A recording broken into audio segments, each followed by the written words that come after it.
So as you saw in my last video, if you've been watching, I did get a new drivetrain for the 97 Mustang GT. This is out of an '03 GT, and so there are some differences. Although the 97 already has a PI swap in it with a stroker kit and cams, I did use some of the valve lashes and everything to try to fix the other engine, and it just wasn't doing what I needed to. So I decided to go ahead and get this whole drivetrain.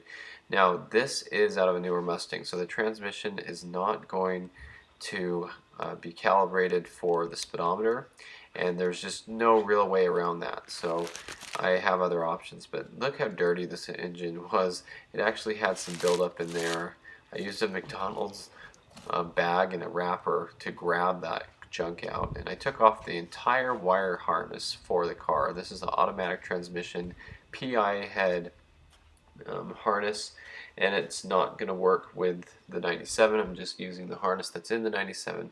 And so I went through and I got little rocks and little things out of this engine. The engine and trans only have about 90,000 miles on them, and so supposedly they run really well, but there were some things about this engine that looked like it had actually been sitting for a little bit. And anyway, this is the oil out of the 97 GT.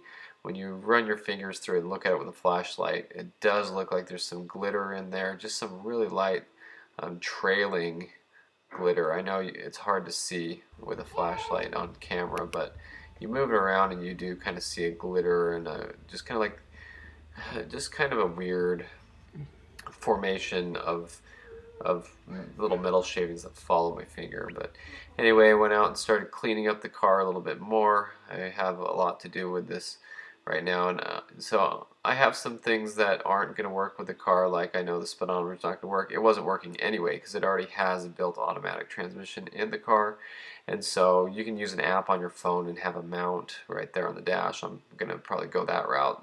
The car will most likely just be a daily driver, a mile eater to get me to work and back, and enjoy a nice running GT. So there'll be some things to do with the car, like a tune and other stuff that I'm going to have to figure out. You know, returning it to stock might work for daily driver use, but we'll see. Anyway, so that's just a little update. I do have the engine, and I am taking the harnesses off. I'm swapping things around, and I will be probably having to take off the timing cover and swapping some stuff over from the current 5.0 stroker engine onto there. So just a little update on the car, and I'm excited to get this thing running again.